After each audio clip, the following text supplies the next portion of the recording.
I'm here with Norma Rist from CEO Consulting. Norma is known as one of the top coaches and mentors of women and of course men as well. So let's start now in saying, Norma, with the hundreds, is it hundreds or thousands of women or people that you have coached? Like, what do you learn about being a mentor? Like, what is the most important thing to you about being a great mentor?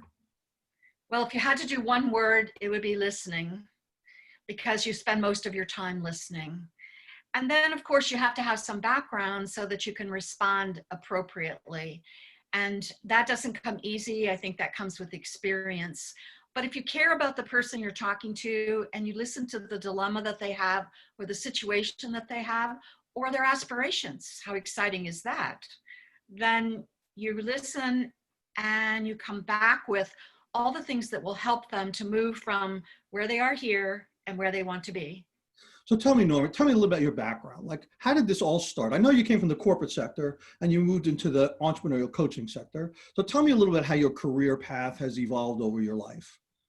Well, when I first finished college degree in business administration, and they didn't have as many segments you could specialize in. So it was just in management, which was great. And I even took the classes that I could in industrial plants, manufacturing, but that's what they called it then.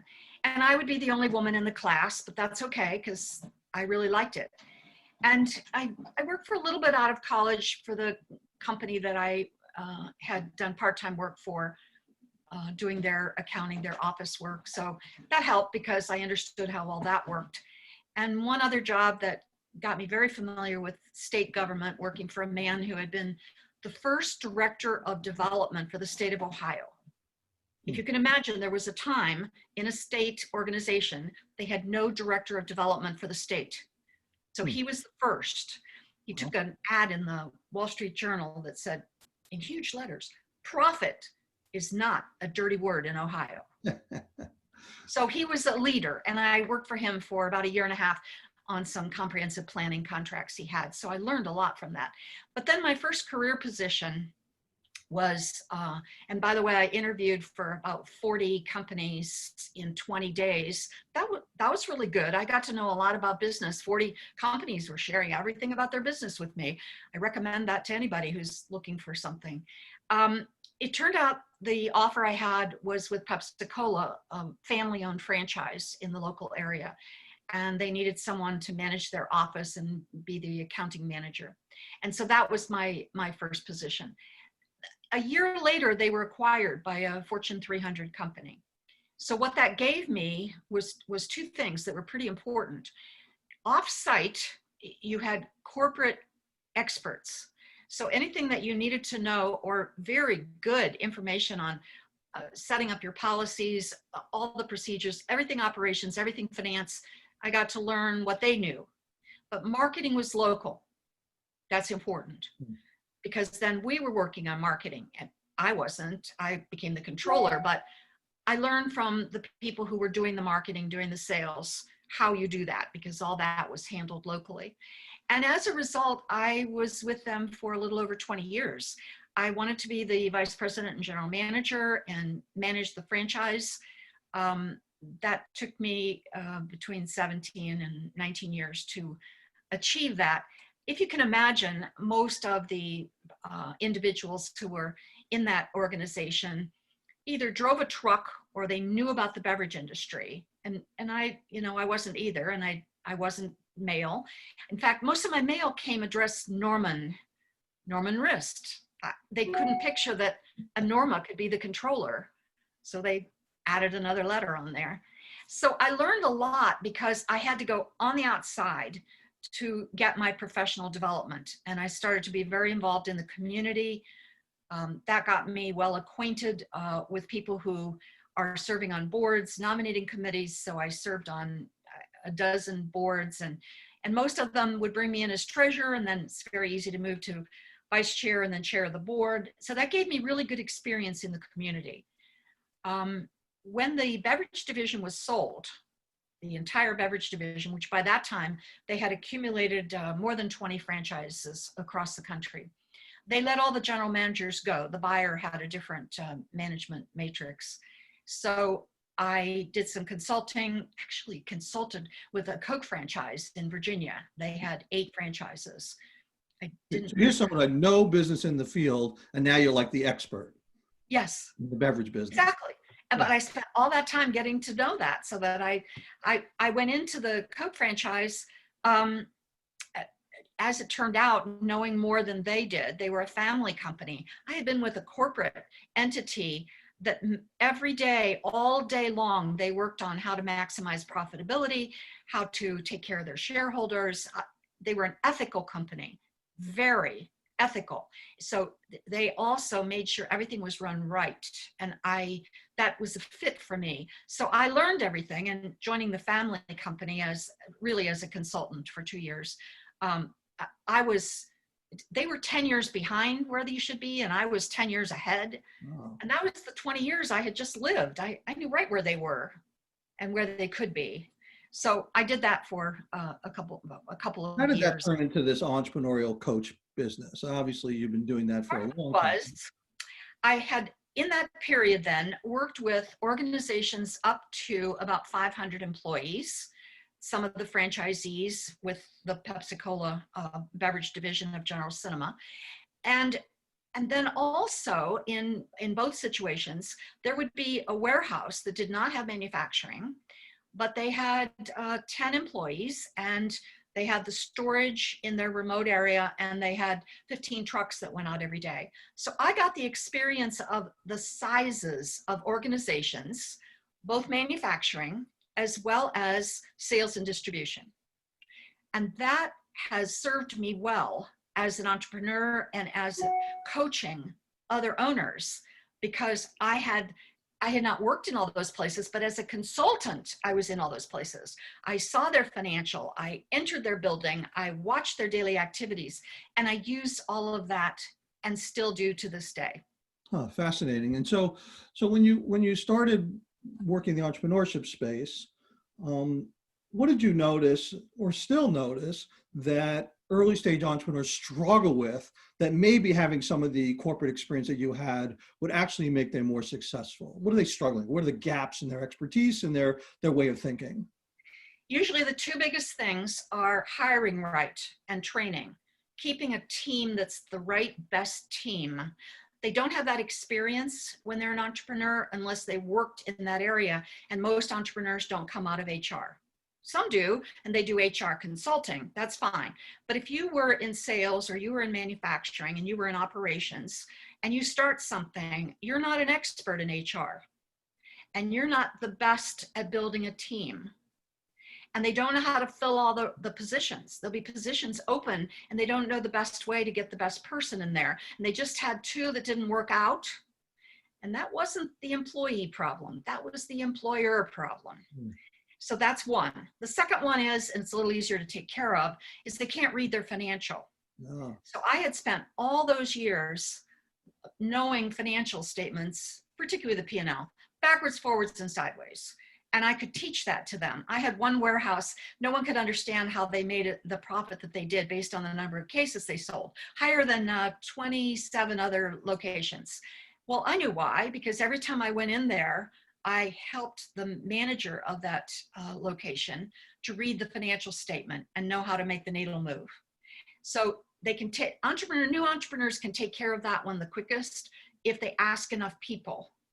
If they go after it, if they realize that they don't know that much. It's not a matter of just looking at the revenue and looking at the profit, understanding what to do to actually make that improve, how to get that revenue increase, and how you plan for it, and how you live by budgeting, and then live every month against the budget. And if you make your budget every month, you make it for the year.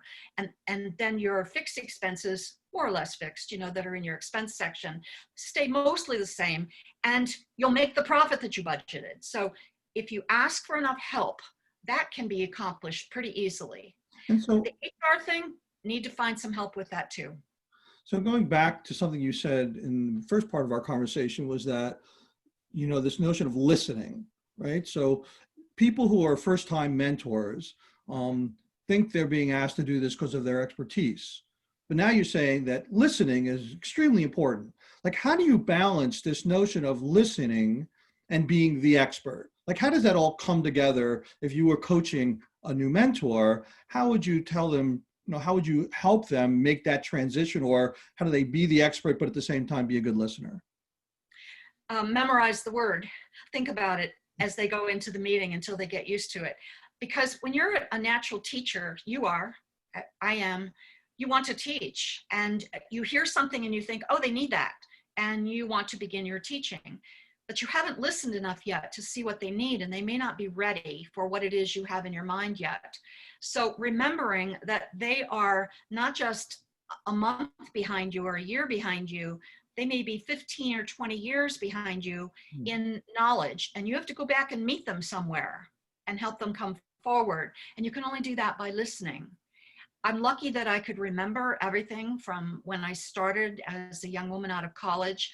And I actually will be sitting with someone and I think, oh my goodness, that man is just about like I was 3 years out of college on how to run something, on communications within an organization, or how you do an evaluation. And by listening, then I know where to meet them to help move them forward. The other thing is, mentors don't always realize it is a little more like coaching than consulting. Because in coaching, you're encouraging, you're bringing them forward. You're not telling them what to do. You're giving them ideas. You're asking them how that sounds. You're asking them, would they like to go into that more, and what would the steps be to move forward on that path?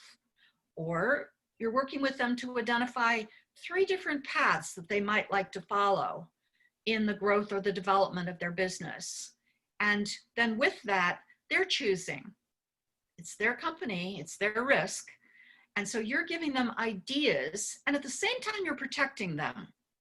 Because if they want to go down that path, you can say, I know what that looks like. Let me describe a little bit about that path to you to see if that's the one you want to choose.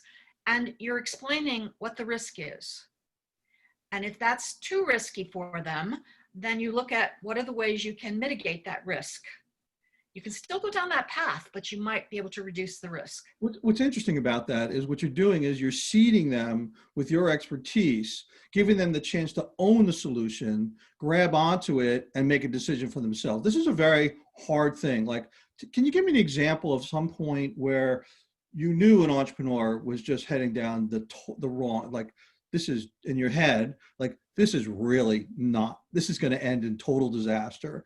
Like, and what do you do? Like, what do you do as a mentor coach? Like, how do you not let them do that? You talk about protection, you talk about listening. Like, how do you not let them go down that road and prepare and provide them that support they need to, like, go down the road that's going to really be more successful? They might do that in any area. So if you think of the functional areas of a company or an organization, you've got the financial area, you've got your operations area, whether it's manufacturing or any kind of distribution or a service that you're offering, you've got the operations of running that. And then you have the other areas, sales and so on. And in any of those, but particularly in HR, they will think that they know that they have an opening and that this is sort of the qualifications of the person they want to fill that opening. And they even will say, well, I have a part-time opening over here and a part-time opening over here. So it makes total sense to put them together and hire one person. Then I'll get it all done, except that the 2 things don't go together and the expertise won't be there. Even if they find someone who agrees to do it, they'll be an expert in one and they won't even like doing the other.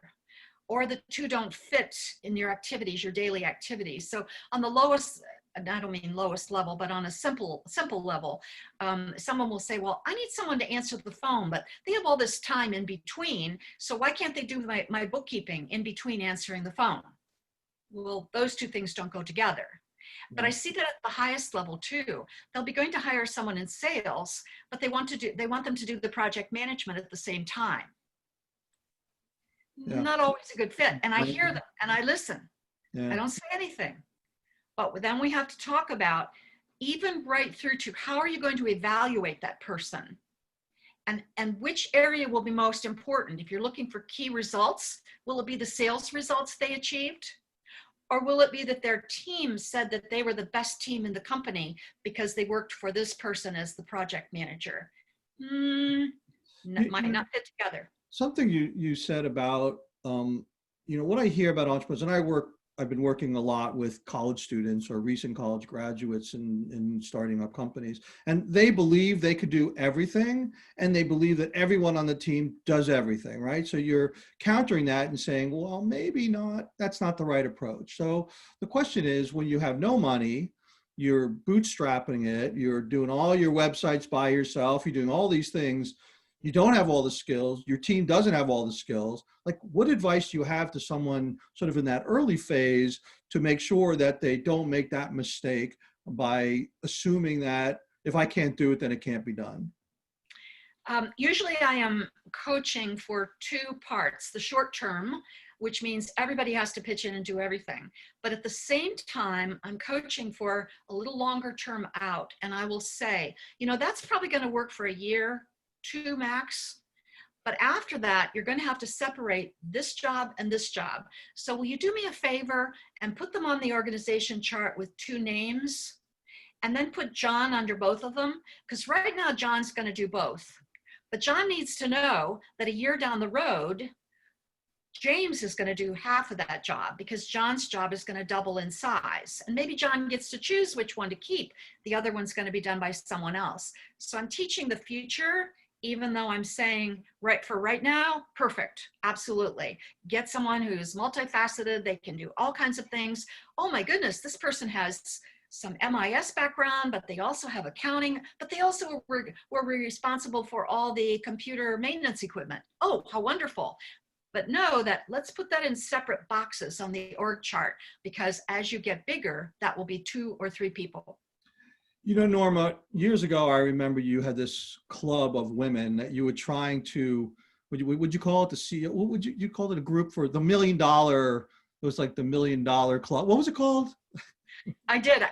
It was $1 million group. I wanted a group of women who would get together with me regularly and talk about how to build $1 million business. Yeah. So what's the magic there? Beyond the magic there? That's easy to say. Like you could start saying, "Oh, I can make my 10,000, my 20,000, sell an app, whatever it is." But that $1 million is scary, and like it seems like this big hurdle for an early stage entrepreneur. What was the magic in the conversations with these women that helped them get from here's an idea to I'm getting there, I'm moving into the $1 million mark?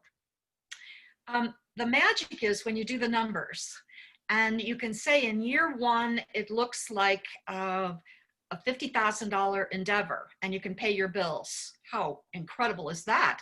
Because a lot of entrepreneurs start up and they can't pay their bills yet. They're still working part-time somewhere to do that. And then we take some forms that I have and we separate what are the products or what are the services. And if you had one more person like you, or 2 more people like you, who could triple your work, how much could they do? And we do a page with the numbers. So I remember in my first workshop on building $1 million business, we did this, they all did a page, and I gave them all calculators. I think there were about 18 in the room, and gave them all calculators and these pages. And they sat there and they worked, and they had a question they asked me and I answered it. And about 15 minutes later, they all had some numbers. They totaled some numbers for the year. And they looked at me in amazement, because they saw where their $1 million business could come from. So it's doing the math. And it's not complicated Yes. math, it's just doing the math, right? Yes. So I know you have great expertise in working with women. I've worked with you before. You were terrific and always helpful and inspiring and giving me good advice. But what is it about women that's different than working with men? Like what is it about them, and how do you help women specifically, and what characteristics do they have as entrepreneurs that you embrace?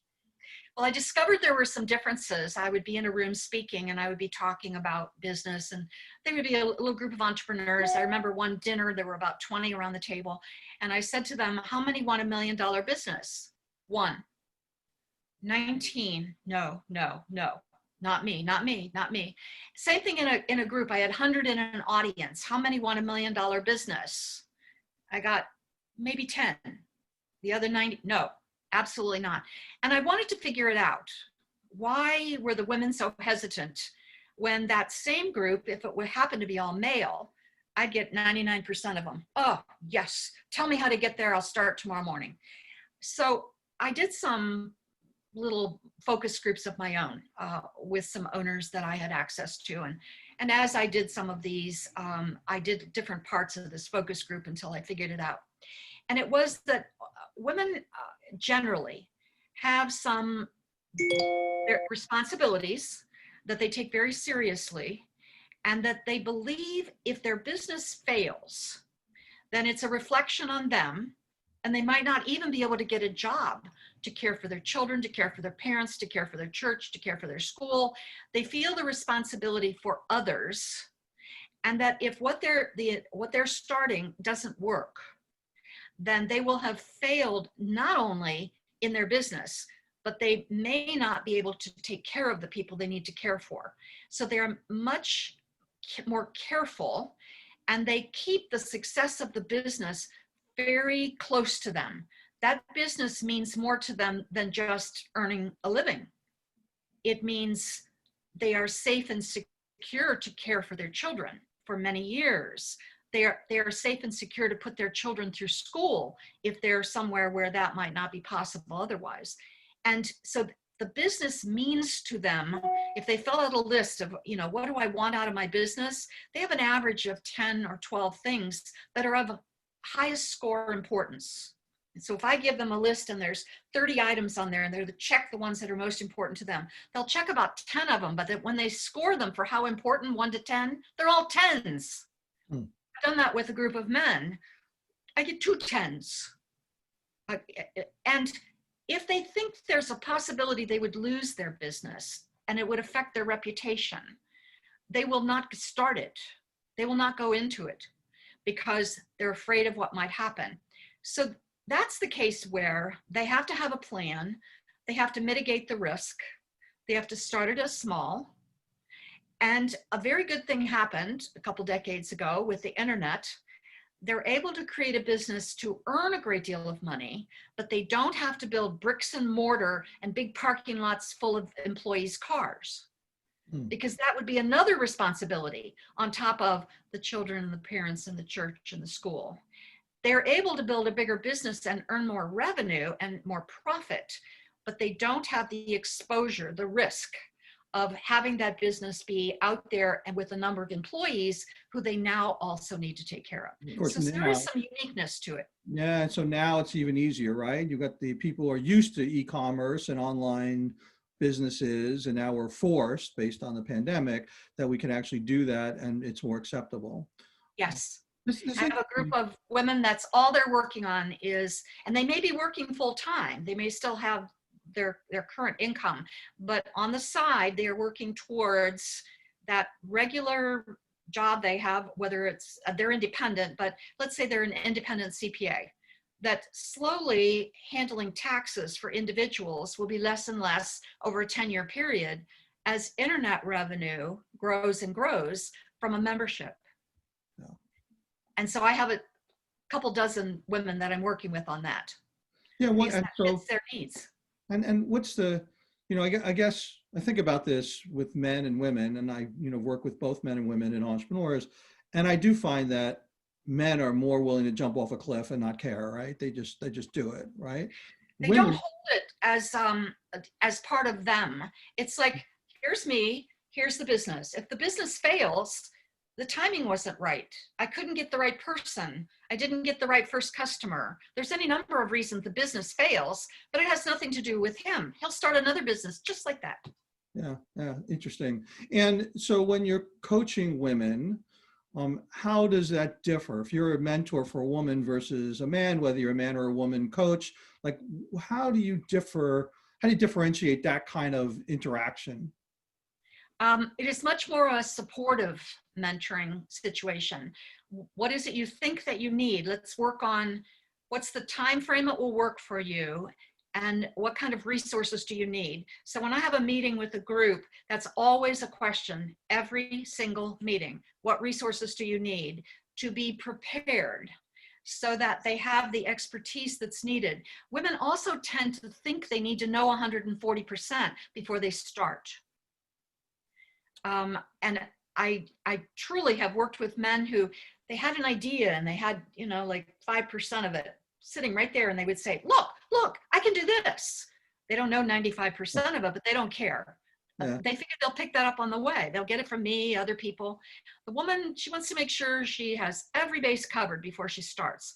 So it's important then, as I'm coaching or mentoring, that we're talking about what are the things that will let you start small, but provide for the growth that you're looking for, to have the income you're looking for.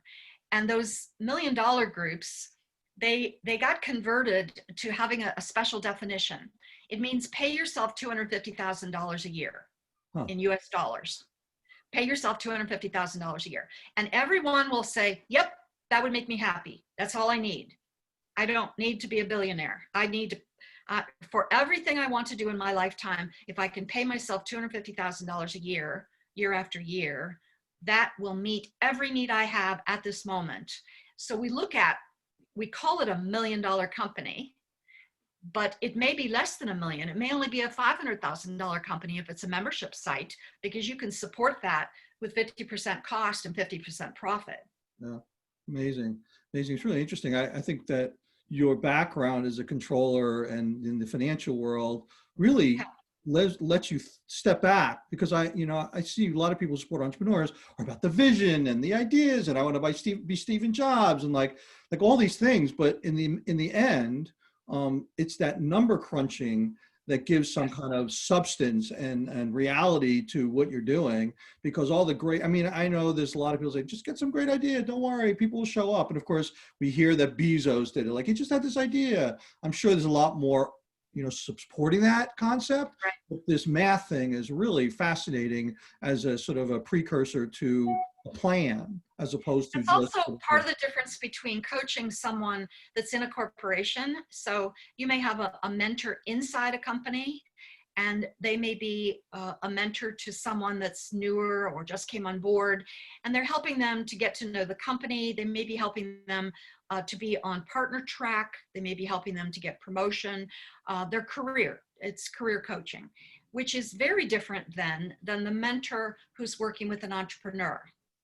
So the mentor working with an entrepreneur has to know a little about the numbers. And if you're going to hire people, how are you going to pay them? Projecting cash flow. And then all the marketing and understanding how marketing is separate from sales. So all of that it might be a little more clear to the person who's in a corporation, but it's not the same type of coaching. It's not the same type of mentoring. Right. And so a couple of mentoring programs that I set up for entrepreneurs, we had enough entrepreneurs to find both mentor and mentee. But here's what happens. You wonder who gets to choose who. Does the mentee get to choose the mentor they want, or does the mentor get to choose the mentee they want? Great question. And what's the answer? The answer is the mentor gets to choose. Because any mentor who has certain pieces of knowledge that will be good backup for encouraging, supporting, a little bit of here's how this works, they know what that is. And the mentee does not know what they have in their head to share. But the mentee submits a letter, a simple letter. I would like to know, and they write things. Or they apply with their company to be, or they, in this case, they were sending it into a nonprofit organization. So they filled out a form. I would like a mentor. Here's what I do. Here's what I want to learn. Here's where I want to go with this. And the most difficult part then for this situation, twice I did this, was to match a mentor and a mentee, but it was still the mentor who got to say yes first. And so I looked at every mentee application and what they needed. And because I have enough business background of different kinds, I knew what all the words meant. So I would read what they were doing, where they were at. Even if they used the wrong word, I knew what word they meant to use, because I got a sense of where they were at. And so there they are. And then I would say, I think Susan Smith would be a really good mentor for this person. Let me send this over to Susan and see if she agrees. Right. But the mentor chooses, Because if the mentor's not comfortable that there's some difference, or I don't know, they share a client somewhere, so any reason, then that would not be a good match. But I did the matches for a couple dozen mentors and mentees, all entrepreneurs, 2 years in a row. There were 2 different cohorts, and no one else was able to do that. There are other people who could have done it. We just couldn't find someone in our community quickly that had the background that I had to be able to do the matching. So failure. Let's talk about failure for a moment. How does a mentor handle, when do you want to just say, yeah, this is not working out? Like, how do you work out a relationship that's just not happening? And how do you confront that when there's a struggle or when you feel like this is just not a good match? That, and along with a couple of other things, should be a part of sort of the little informal agreement between the mentor and the mentee, which can be as short as the mentee says, I need to learn about how a certain thing works. Could I possibly buy you coffee maybe twice? And would you share with me how that works? So that there it is. We've set the ground. If it's informal like that, still in that sentence, it's 2 coffees and the scope of the discussion was defined. Right. On the other hand, you may have a formal arrangement, and it may be through an organization like the one I was talking about. And then you're talking about, this is a 6-month program, this is a year's program. You're still identifying for the mentor and the mentee what to expect. Without setting out the expectations, you run into trouble. Yeah. So one of the things you're setting up is likelihood of number of meetings or hours per month, likelihood of the scope of the conversations that can be covered. Doesn't mean nothing else could be covered, but it's not part of the core. And thirdly, if it doesn't work out, we will talk on the last day of each month and say, is this still working well for both of us? Shall we continue? Or shall we tell the organization that there's some other things needed? Let's us separate and be connected to 2 others. It's like a very humane way of when things don't work. I want to close up by asking you one more question, and as quickly as you can address this question, which is, being a mentor, especially for the first time, and being a mentee is a little bit out of one's comfort zone. I think that some people don't want to admit they don't know what they're talking about, or some people want to give answers, like on both sides. What recommendations do you have in the first meeting? I know you just talked a little about the coffee. I guess you're going to have to do that virtually now.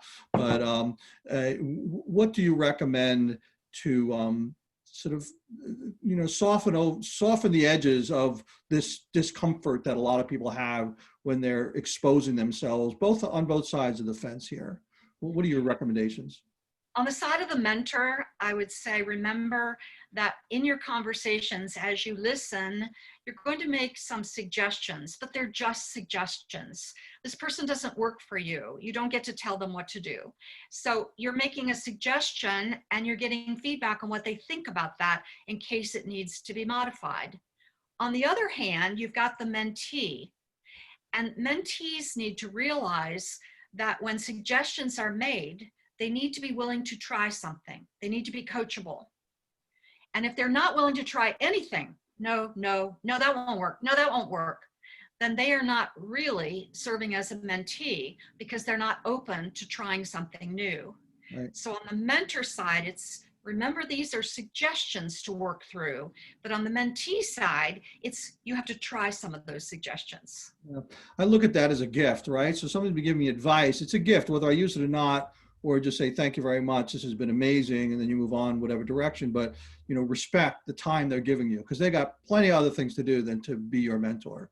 So the last thing is for a mentee to know that a mentor doesn't know everything they need.